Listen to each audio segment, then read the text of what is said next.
Welcome to the Rooted Warriors, the podcast where the bonds of sisterhood are not just celebrated, but explored through laughter, tears, and everything in between. Join me and my two dearest friends as we dive deep into the roots of our own friendships, sharing stories and challenges. Whether you're looking for inspiration, advice, or just a good story, we're here to bring a piece of our sisterhood right into your life.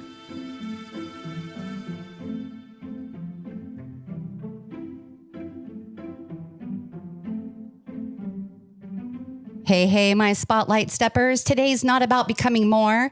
It's about no longer pretending to be less. We've mastered the art of shrinking. We've twisted ourselves into shapes that fit into rooms that never had the right lighting for us anyway. But today we unfold, unravel, unapologetically expand, because grace doesn't mean silence, and being nice is not the same as being invisible. Good evening, ladies. Hello. My sister. I just wanted to say welcome back. Thank we you. missed you, Andy. We missed you. Oh, and I haven't even had a chance to listen to the episodes with my honey in it.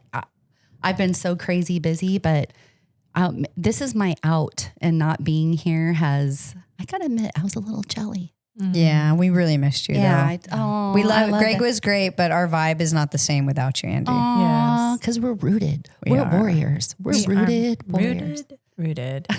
I say we just get into this. Is Let's everybody go. good? Yeah, let's go. do it. We Pour had the tea. a little therapy session before we had a started major recording. therapy session. Right? We rambled for a couple hours. Yes, we Yeah, did. we needed it. So today we're talking about what does shrinking look like for women, right? The things that we do to ourselves, maybe knowingly or unknowingly, right? Yeah. It could look like apologizing for your emotions. So I find myself doing that, like All the time. yeah, right? like I'm too emotional, or I'm gonna start to cry, and then I'm sorry that I've worked myself up into this. I'm So sorry, I have feelings. yes, apologizing for it. It can look so different in so many ways. Just making yourself smaller to make somebody else look larger, maybe, right?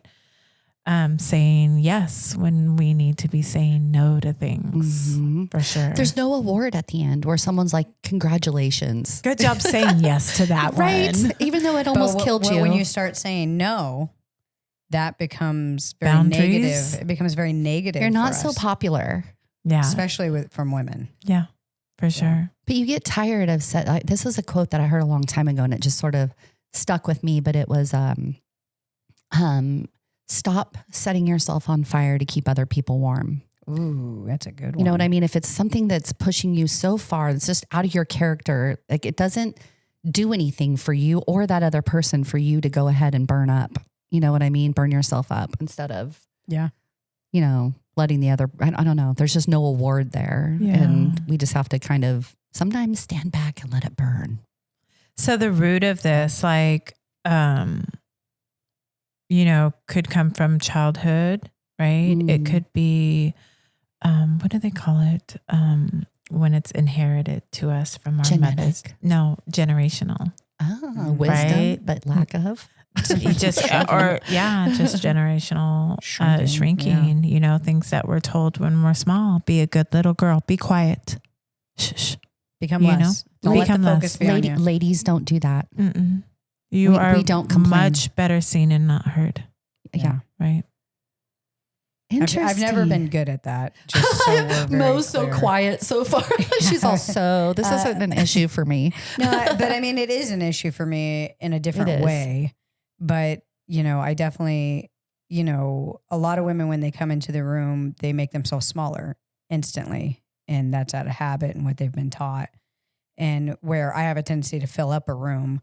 And a lot of the times I try to shrink it so that I don't take from anyone else, especially if I know it's someone else's day, someone's special thing.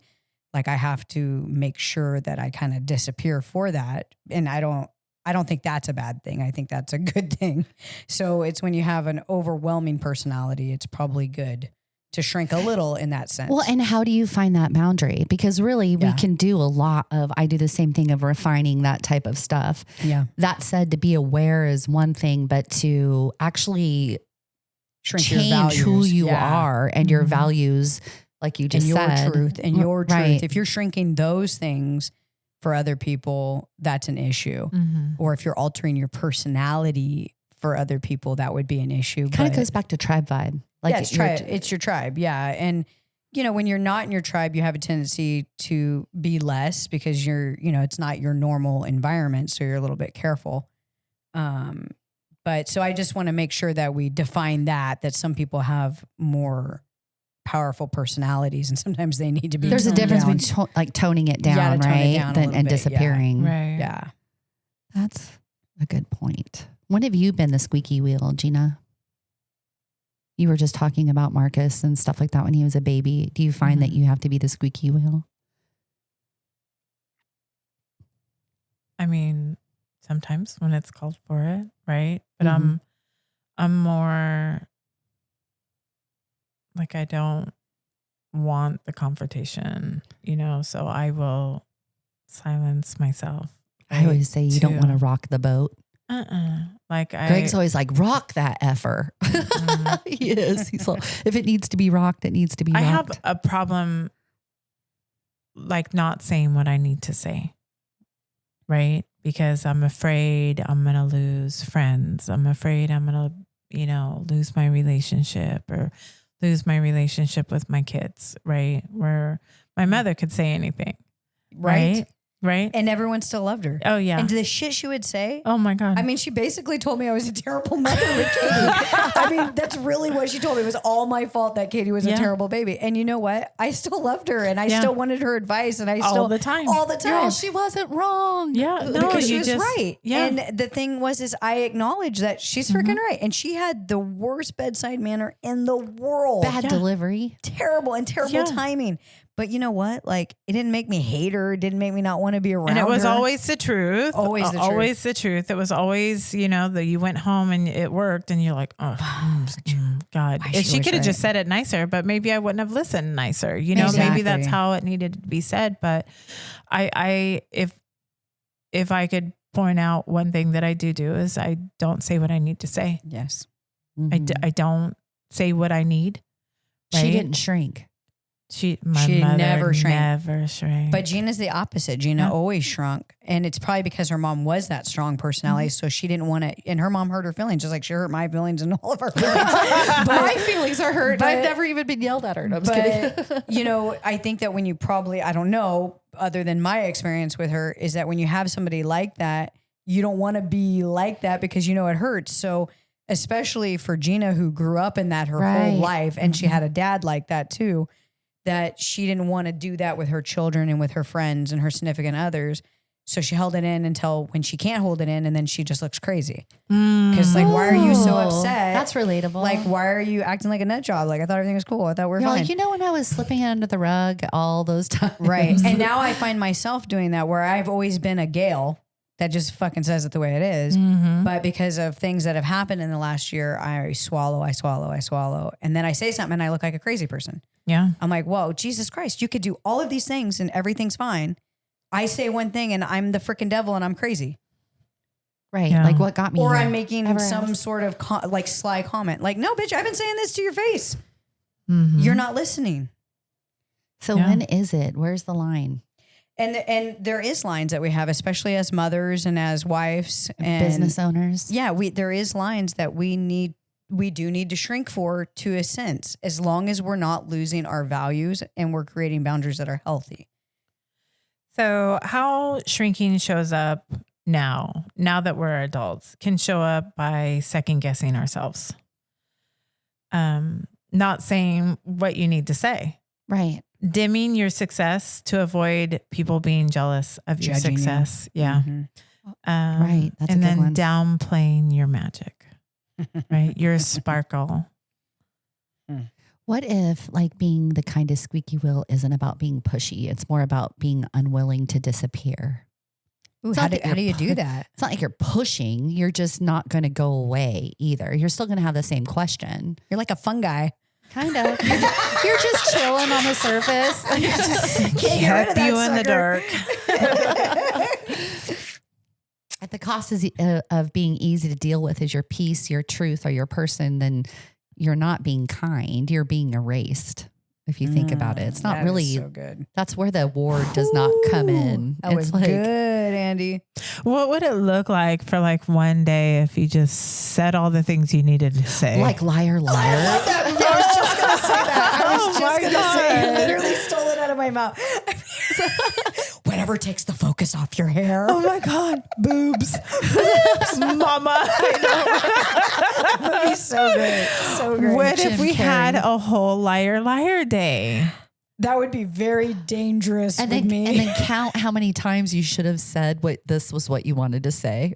Like take notes and come back here. Oh my God, that'd be so scary. I wonder what our voice would look like if we just were able to say what we needed to say. Like, well, We get I to think just that's be I us. feel dumb. like AI could really tell us a lot about ourselves. How we ask questions to the to the Yeah. platform and things like that. It's like you're a jerk. I don't know. My AI thinks we're best friends. So I know mine too. Mine thinks Because I'm you're my best amazing. friend. yes, I say hello. Hey, bestie. You know what's funny is I was explaining to one of my kids, I don't remember who, it was probably Jeremiah or Hannah. I don't remember who the heck I was talking to.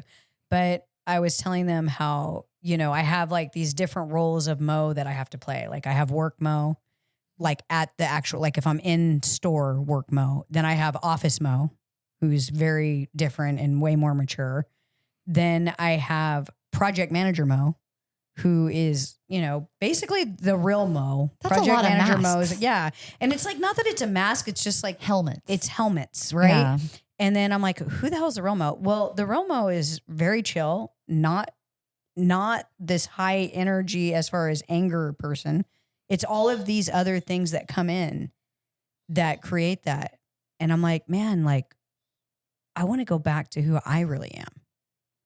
And I'm like, how do I find her again? And Where are you? how do I preserve her? Yeah. Because I really like her. She's cool. Yeah, And she's just a cool relaxed. chick, right?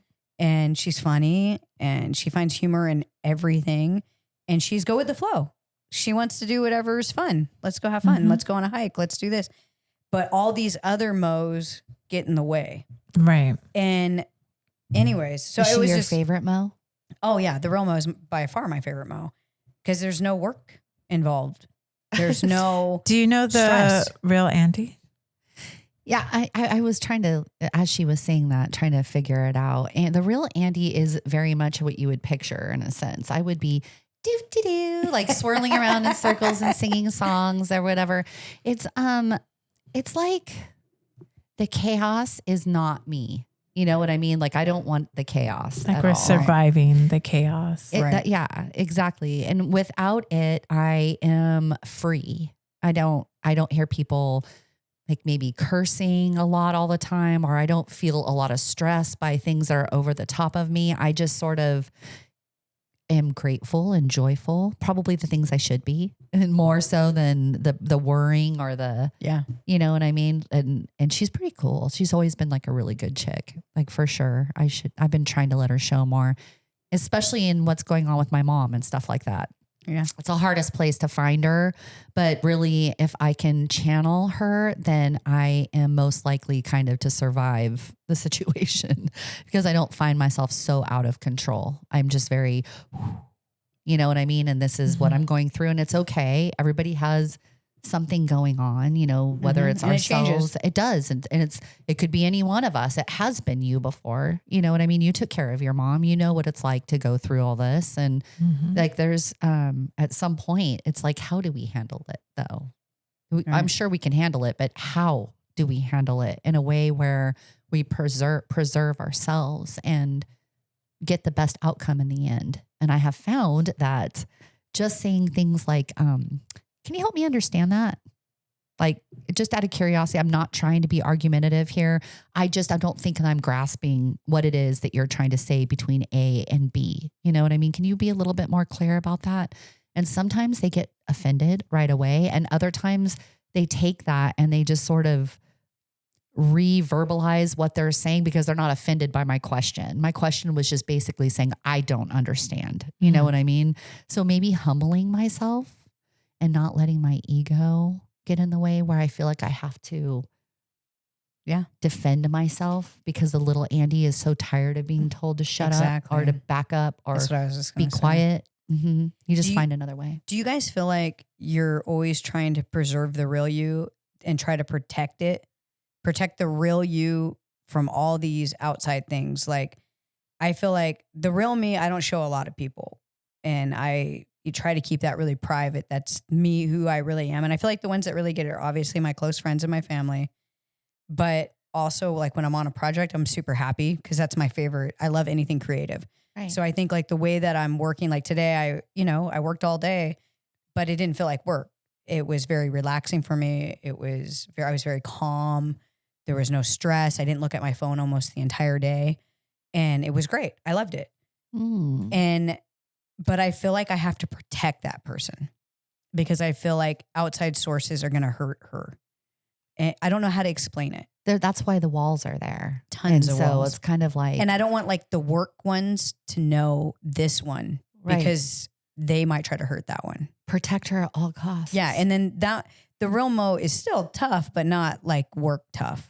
What is your real person a total dork? Because mine is. Like if Mine's I could a just dweeb. completely dork out on something that I really love to do, I will drop my guard and you'll see that part of me. You can tell that I'm comfortable because I just, I thought that I should have been very comfortable in San Francisco when we all went, and you can see me carrying my plant that I named. Mm-hmm. Like I'm a total nerd. You know what I mean? Like I seriously, like those are the times. Do you ever see that you're kind of a goofy? Like you're goofy and that you subdue that goofy part because you don't want to let people in and hurt that girl? I feel like I need to go to South America to some ayahuasca retreat to find that girl because she's so lost and buried. I couldn't tell you. Like the whole time I'm sitting here, I'm like, if I had a day with Gina, what would it be like? What would it be like? What would it be like? I have no idea. I'd be feeding chickens. Feeding chickens and telling jokes and like letting it like your guard down. Who cares if no one laughs at it? Like you're super funny when you're relaxed. You are one of the funniest chicks I've ever known. Yeah. I don't know where she's at. Honestly, she's taking a vacation for a second. She's like, I need the heck out of here. For the last 30 years. Yeah. It always, that's a move, like chick. visually, I always think of a conversation that I had with my brother, and he talked about a life map. And I was like, what is a life map? And he was like, oh, like it's this map and it's like every big thing that happened to you. So like starting like, winning the championships at football my freshman year, like the big boom, that's up there. And by getting my driver's license, that's up there. And then graduating high school, going to boot camp, becoming a father, becoming a husband, like all these big chips, right? That are part of this lifeline of yours. And then, but what does it look like when it doesn't look like that? When it's like chops out of that wood every time you've been beat up and hurt and broken and failed at a marriage and failed at a relationship. You know what I mean? Right.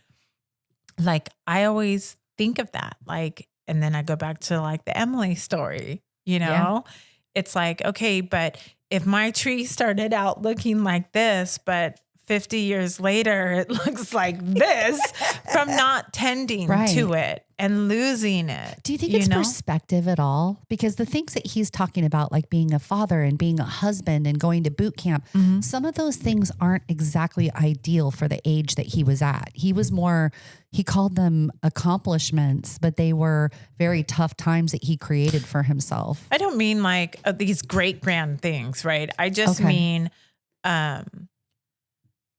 like these moments in time that got you somewhere. Like mine would be running away from home, right? That boom, right in my lifeline, and then becoming a mother, and then what I had to go through with Marcus, and then like each like moment that just kind of carves out who you are, and then where you get lost in that. Like, who is that girl? What does that carving look like when you're carving at it?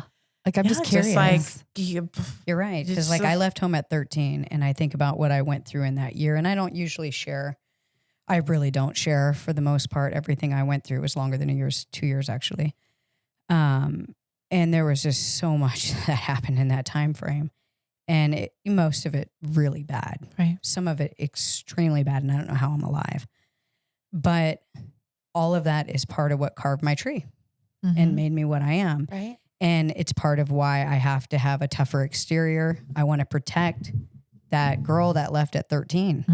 And I fought my entire life to protect that girl. Well, no one else did. And that was from day one, to be honest. But especially then. And, you know, I was the only one that got me out of there. Nobody else got me out of that. I got myself in it and I got myself out of it. I'm just joking. He helped. It's like, how much of that girl did you lose? A lot. Right. Right. And it's like, now where do you find it? I don't have like a ton of memories from my childhood.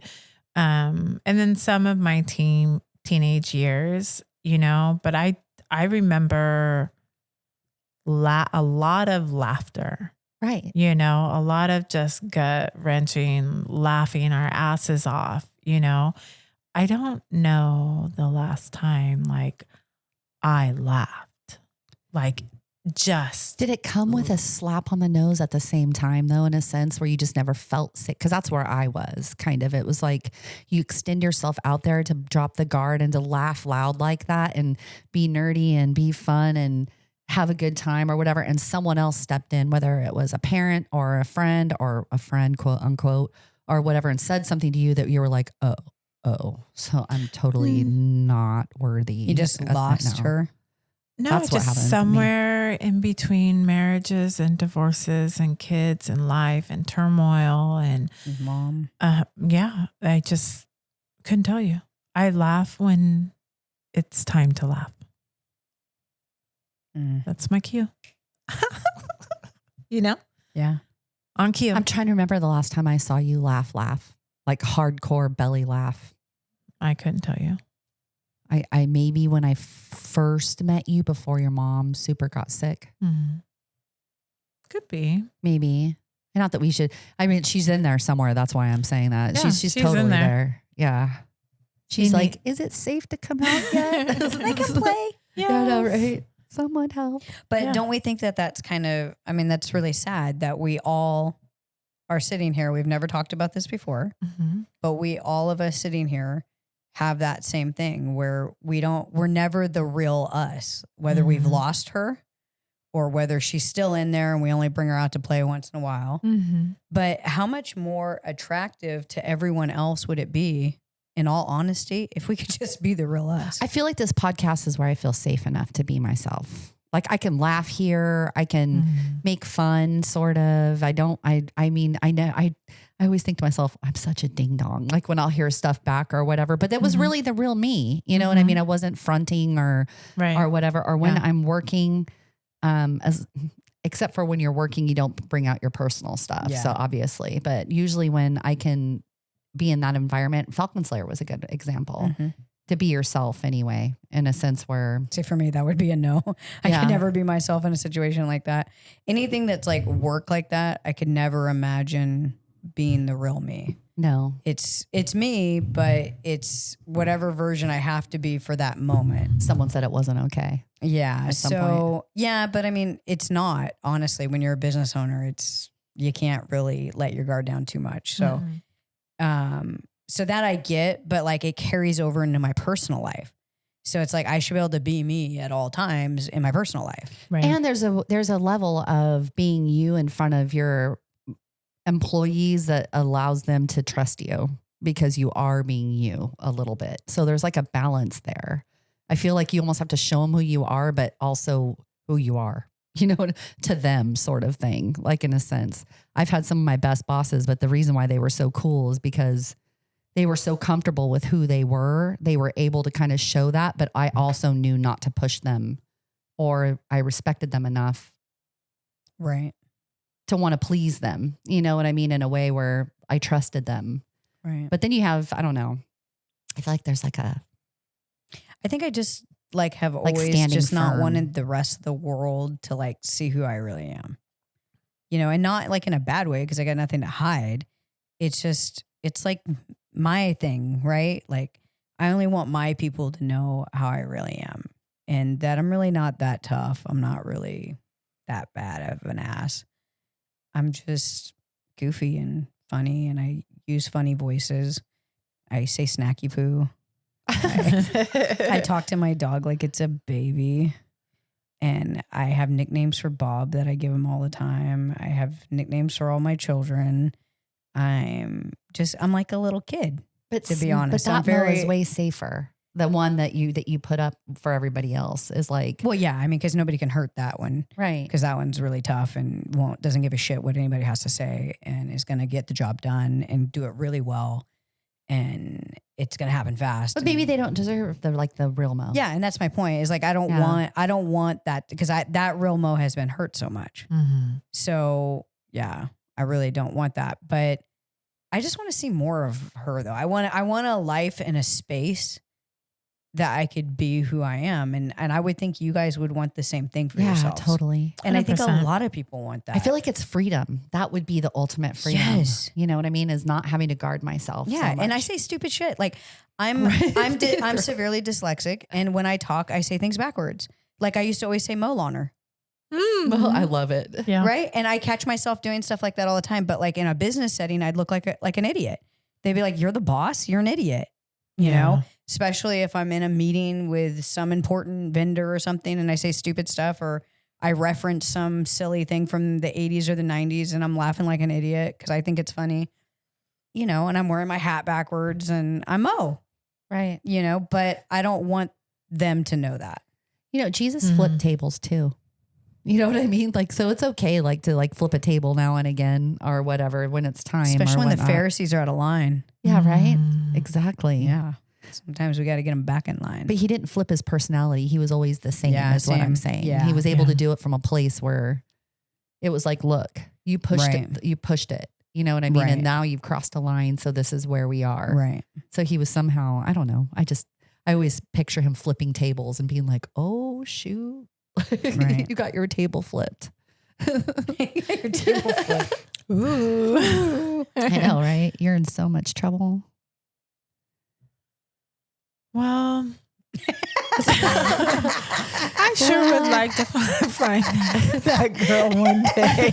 Do you think you left like a breadcrumb so you could find her? So you could find her again? Your little Gretel. Do you want to hear something today? So before I had to leave to drive here, I was in my sewing room / office and we moved it around so that my desk faces the window that faces the backyard. Oh, that's nice. And I had the blinds open and I had a bowl full of these black grapes almost. They were so dark, but I'm telling you, they were so big, like so big.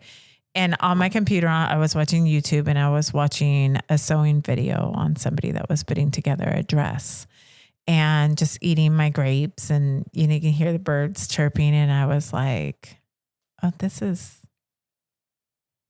literally what I'm doing with my time. And I was so content and I was so happy and it was quiet. And like for that moment, I was just like, this is probably who I am. Yeah. Right here, you know, where I've just come to terms with just a new, stepping into a new, you know, light of me, you know. This is where you thrive. Yeah, just you know, I don't need a lot of excitement, you know. We create it because we think we need it. Right. I don't want it. Yeah, I just, you know, a perfect day, you know, for me would be, you know, like growing a garden and tending to my chickens and sewing, you know, pot holders all day long and baking and making dinner and that's me. Just being a wife at home. That's what I would do. Yeah. You know, what are we going to have tonight? Or, ooh, I wonder what I could bake today to go with it. I want my thoughts to be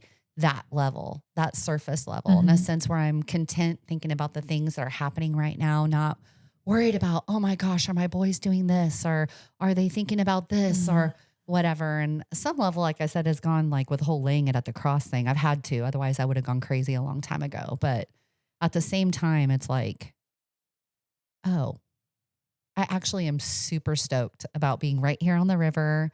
I haven't even started my garden, but I keep thinking about it. I started some seeds, but then I went to the hospital with my mom, so they did not make it.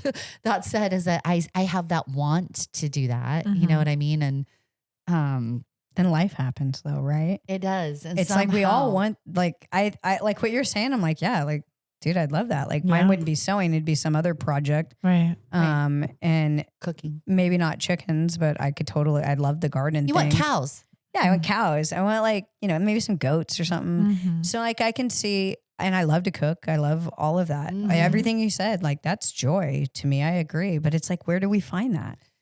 I think you find it everywhere, every day, kind of try to find something like it, because no matter what, life is going to step in and it's going to be like, hey, don't focus on that thing that makes you happy. Look over here at me, the one that causes chaos, and spend your energy here. But if we could just like find the blessings in where we are right now, regardless what's going on, whether it's business or the kids or my mom, what's going on. If I could just find joy in where And be I'm like at. in gratefulness, just in that moment. Like that's how I feel. I feel like you can feel God pouring blessings on you when you do that. You know what I mean? In a time where you wouldn't typically find them, you find them anyway. Not only if, but even if kind of thing, you find them. I think that's when the blessings just like pour down on you. And that's where I've seen his like has seen that kind of work or whatever. Have you guys noticed now that we're older and you see other women and when they're like in that spot, when they're literally in the same spot, you're like, yeah, okay, you're going through a shit storm. I'm going through a shit storm. We're all going through shit storms, but yet we don't say anything about it. We're just all in shit storms. You don't bond with a person that's right next to you or that like, no. I'm like, they're in a shit storm. I'm in a shit storm. We're just chilling. Yeah. I don't know how to like communicate to them about it because I'm just not that kind of woman. So like, I don't know how to be like, hey, so like, because I'm like shit storm. So you're in the like, hospital elevator. You must be going through the same thing I am right now. I had a girl do that with me though. We both looked like locked eyes at UCSF and just kind of were like, melted. Yeah. So how are you? And she's like, well, I mean, I'm doing whatever it takes to do what you could just tell she was lost. Yeah. You know what I mean? But how do you? Right. And that's probably her husband. And then how do you start certain conversations with women that maybe you don't even know them? You saw them at the grocery store and she's in a panic and she's dropping stuff and she's moving and, you could just feel her energy is all off and, you can relate because you came in there feeling that exact same way. Not that I've been in a grocery store. I just use that as an example because we all know Mo hasn't been in a grocery store since 2020, but that, that you feel that. So should we be saying something?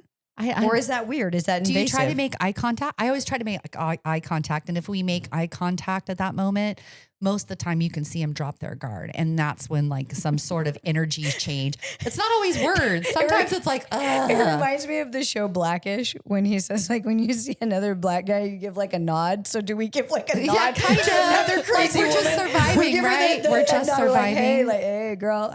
Just surviving, dude. Hey, shitstorm. Rock on, bro. Shitstorm. Is that what we do? I don't know. Hashtag. See, that was the real Mo, guys. In case you're wondering, that was a real Mo thought. Yeah, seriously. But it's the truth. Like, how do we go about that? How do we go about it? Like, you're not alone. I see you kind of thing. But then I feel like, talk about shrinking, I would feel like, oh, I can't do that. Like, I need to like shrink because like boundaries. Like this woman probably has boundaries against the real Mo asking her these questions. That one person that you did to out of the 20 people that actually did it to, one of the people actually got something from it and was like, I'm not alone. Like, this girl looked at me today. Like I could tell she was going through the same thing I was. She gave me a like fist it was bump. Like, yeah, right. She was like, we were on aisle 5, right? Shitstorm. Yeah, it's the same thing. And I don't know. We should have a shitstorm platform. Right. Let's talk about it. We should have shirts with hashtags. Hashtag with the I is just a dot. Yeah. Or asterisk. And then people can go on there and leave their stories. Like, this is the storm I'm going through. Maybe they don't know where to go for support. Need a better name for it. What is it? Like, leave your shit storm here. But what do we say instead of that? Like, what do we like say so we can wear it on a shirt? Drop your load. Just Drop your load probably here. not the same No. context. I'm just trying to think of things. Okay, that was not a good one. Sorry. Something like that. We have to come up with shit. So that way when That was too funny. so if a girl in a store sees it, she's like, oh shoot. Shoot. God darn it. She totally gets me right now. Mhm.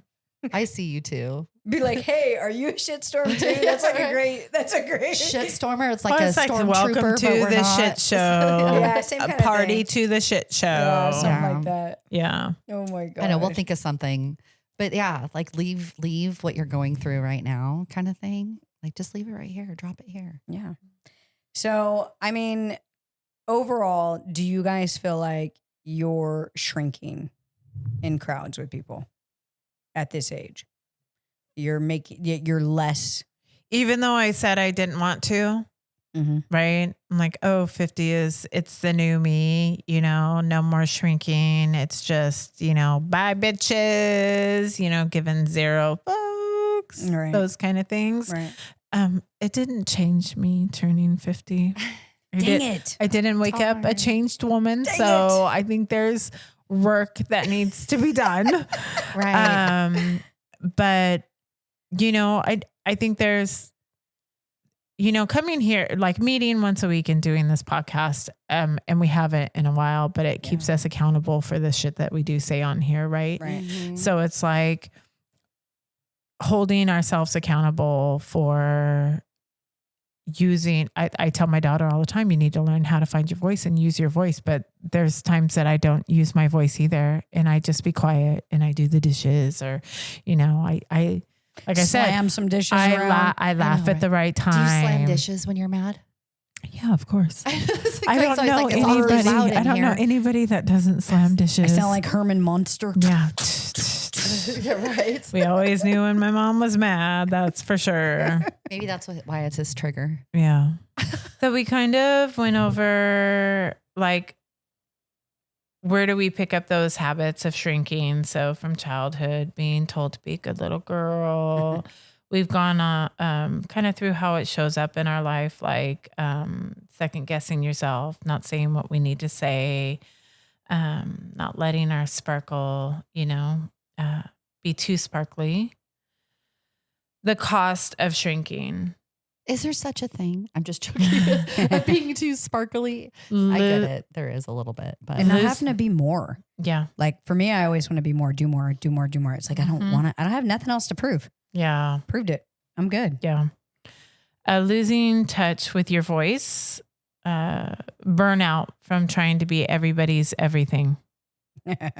that's serious. That Or- was a serious thing. I Back in feel the like day. those were darts fired at me right now. I feel very Ding, ding. attacked. I feel very, very, very attacked right now. Feeling invisible even to yourself. So how do we reclaim our voices and being enough? Right. It's a great question. Anybody got the answer? Like crying without apologizing for our emotions or Can being you do that? No. If you just started crying because you were having a conversation, whether it be about your spiritual or your children or anything, and you just started sobbing in front of your brother or in front of me, would you apologize?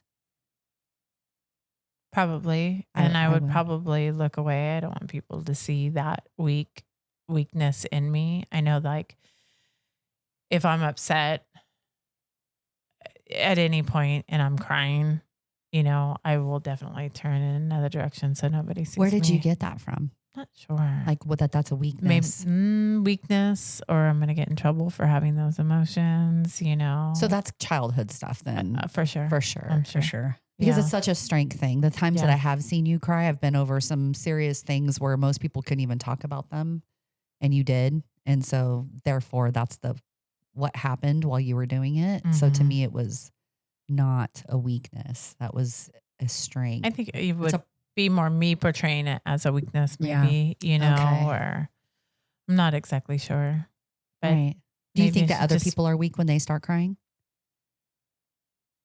It's kind of like the dirty house thing, right? Like people say, oh, I don't want them to come over when my house is dirty because they're going to judge me. And it's like, well, do you judge other people when you go see their dirty house? No, I don't care. Right? Yeah. It's actually like, it makes me feel better because then I don't feel so stressed out about mine not being that way. So my mom the other day goes, you freaking idiot. And she's talking to herself Mhm. because she had done something misplaced, like, or spilled something in her bed or whatever, and said something. And she was like, sorry, I shouldn't say things like that. And I said, I think the only thing that makes people think is that when they do something wrong, you're thinking that About them. You know what I mean? And she's Yeah. like, I would never. And I was like, I know, but do you see how you shouldn't be doing that to yourself? Because that would be like them doing that to you. Yeah. Being It's like, kind of what's like your the problem, crying old thing. lady? You know what And I mean? I do feel like when I cry sometimes that, because I'm actually a very sensitive person. And I know it doesn't seem like it, but I actually am. I've seen you cry today. Yeah, I know. I'm a very sensitive person and I'm very passionate about everything. So crying is one of the things that how my body expresses that. But I feel like there's been times where I cry and it's a bad thing. And I'm like, why is that a bad thing? Like, you hurt my feelings. Like, that hurt me. So I didn't yell at you. I didn't act like a baby or anything, but a tear shed. Like, I'm sorry, that's going to happen. Not one time, but I just took some pictures from my dad's house. I had opened up a box and it was full of old pictures that I want to send to my cousin, to two of my cousins, because it's of both of my uncles, my mom's brothers. And in there was a letter that my mother had written to my brother, Greg. Aw.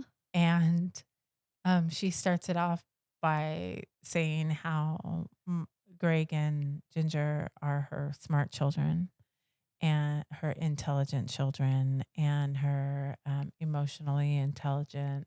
She describes them as her rock. And then she says, and then my other two are my emotional wreck children. Oh, well, Wow. that will sit with you for a while. That's a nice letter to find. So my tell me God. how you really feel. Right.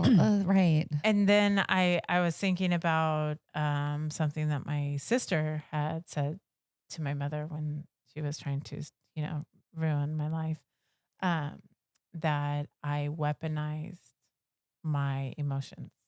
Yeah, because people who don't have emotions or are not empathetic at all, Right. they see it as weaponization when it's not about you. No one's trying to hurt you. You just hurt me and my body's just showing it. Yeah. Well, and we just Sorry. got These through- are real. Sorry that you're seeing this in a different way. Yeah. Like, that's not what this is. And since But when was that strength? people who are not empathetic, they act like and that. I have always been emotional from probably birth, right? I've always, I think to myself, oh, I would love to be like, have that emotional intelligence where I can separate fact from emotion, but it's not built in me, right? Where we can have a shit storm and then my brother can be the sense in it all. He can look at the facts and be like, well, you're being dumb, and you're being dumb. Get your shit together, right? Right. Where I can't. I'm too emotional. My emotions are tied to everything. But you can with other people. So your brother can do that with us or in another situation. But he is like, in a sense, sorry, babe. Like Ginger is going to be a tough guy about it. And I wouldn't call that strength. Just because they didn't put it out part there. of the facade too. It's 100%. And like watching him when he gets moved in other ways. And then I see tears, like whether it's in a private setting or it's just him talking about a situation. I think that you'll see him bottle things up, but then he will allow them to come out. And to me, that's when it's the real him. He can be strong in a situation and talk like reality or what would be best here or whatever. But when it comes to themselves, I don't think it's a strength. Yeah, I think that when it doesn't hit them emotionally, then it's okay, right? Mhm. So just like us, I can see things very clearly when it doesn't hurt me. right. I can be like, Sure. well, yeah, obviously you should do that. Like, why did you do it like that? Like, you Right. should tell them no. Like, what are you doing? But when it's you, Yeah. it's different. It is. Right. And it's not weaponization. It's a trigger. And some women, especially women, do use tears as weaponization for sure. I've seen that where they manipulate through tears. But every time somebody cries doesn't mean that that's what it is. They're just feeling like, and for the ones that don't feel, anger. I feel bad for. Sometimes I feel really bad for the people that don't feel. Right? Like that must really suck. Well, and it's not always sadness. It's sometimes anger or it's frustration and happiness or whatever. Happiness. And like it's not always. Yeah. Like I can be as angry as I can be happy and sad because I'm emotional. And I could just be overstimulated right now, which is why I end up in tears. And really, I'm okay. Oh yeah. I don't know why I get overstimulated. You know what I mean? Like you will not believe. Like you will not believe. I think the older we get, the more like susceptible we are to being overstimulated by things, for sure. I like things very calm. Yeah. And which is funny because I'm very hyperactive, but I prefer calmness around me. That's why I married the man I married. I like calm, relax. Readable. I know where I'm at. It's steady. So this week, today is Monday, correct? Yeah, it's Monday. Okay, today is Monday. What are you going to do this week to shine, to not diminish your light? Oh, I like that question. So this is a tough question because it's like it changes like by the minute in our lives. The bar always changes. So when I was thinking about this question right now, I saw myself with both of my hands up in church. Oh, I like that. Yeah. Right? Because letting go. There's so many times that and we go to church every single Sunday. So some Sundays are, move me where I have a tissue, but I'm hiding my tears. Right. But I'll look over at Adam and he could just be pouring down tears with his hands up in the air. And I get envious of that and think to myself, why can't I let go enough? Right. Like there's fear. You're there. Embarrassed. I don't know if it's embarrassment or what is it. Maybe because you love him so much and you want to show that, but at the moment you're trying to figure it out. Right. I want to be able to feel all of those things and not care what anybody says. Just be loud about them, both hands in the air, crying, and I don't care who sees me. Right. So my Aunt Paula would say to you, no one gets between me and my God. Like, I'm sorry if that makes you feel uncomfortable, but I can't let that separate what I'm doing right now and what he's moving in me right now. Therefore, I'm sorry that it does bother you in that sense. I'm not trying to do anything that way, but this is who I am. And so they say that's an ego thing, which it was hard for me to wrap my head around because I was like, I am not egotistical, blah, blah, blah. But really it is. I didn't want my ex-husband to see me with my hands in my air like I needed something. You know what I mean? And I will though. Like I'll put my hand up, but then it's like this every. Is anybody How long looking do I at me? leave it up? I counted to 20. My head's going numb over here a little bit. Appropriate time for my hand to be in the air. And then am I doing it out of passion? Or am I doing it because this guy right here? Or am I uncomfortable because I'm the only one that, worships with my hands on my chest? Or it's like when you say amen, like when you're at a sequence, like it's not the right time. He didn't say anything super impactful, but it's like dead quiet in the church. You're like, amen, brother, absolutely, hallelujah. Have you ever seen like the one TikTok where it's like the new worshiper and they've got like the hands down low, like they're carrying a TV? Yeah. I want to be like that. I want to be free. So we've had this conversation before, Greg and I, and to me that looks like dancing in a sense. Yeah. Like if I could jump around in a circle and just like I am at a concert almost, you know what I mean? Like I'm that filled with praise, but I am definitely holding back when it comes to those times. I don't hold back anymore. So you just don't. I just don't want to. You just don't anymore. No. You're just like, you know what? Let him look. Let him look. Look at, what if it was this hot guy that you were like after for all this time and all these people were jealous and they were looking at you? You'd be like, let him look. And it's kind of like that. You have this relationship with your creator. And so you're kind of like, let me show my example. Very dirty. like this is going really well. Okay, wait a minute. Like, okay, hold on. sort I of will like say, that. in the Passion of the Christ, he looks pretty good. That is dirty. That's That not was what dirty. I meant. When he's sanding the table or what? This week, I'm not going to look at Jesus as though he's hot. That's what I'm not going to do. Oh my God. Thank you, Andy. So I'll go ahead and pass my For answer more to tips, the right. please follow Andy Cat at Rooted Warriors. It's sort of like that. You are chasing him. And my God is sexy. So not that. Oh my goodness. Oh my goodness. Well, thank you, ladies. What a On that note, not shrinking moment. That was so great. All right, I love you guys. that's what I get for being me. Hey, tribe, as you step back into your day, I want to remind you something. You do not have to be more, prove more. You are not a project. You are living in the present. And the goal isn't to constantly upgrade yourself like a piece of software. It's to preserve your truth, your light, and your peace. Remember, it's not about becoming more. It's about making sure that you never become less. This is Mighty Mo, reminding you, feel blessed, be blessed.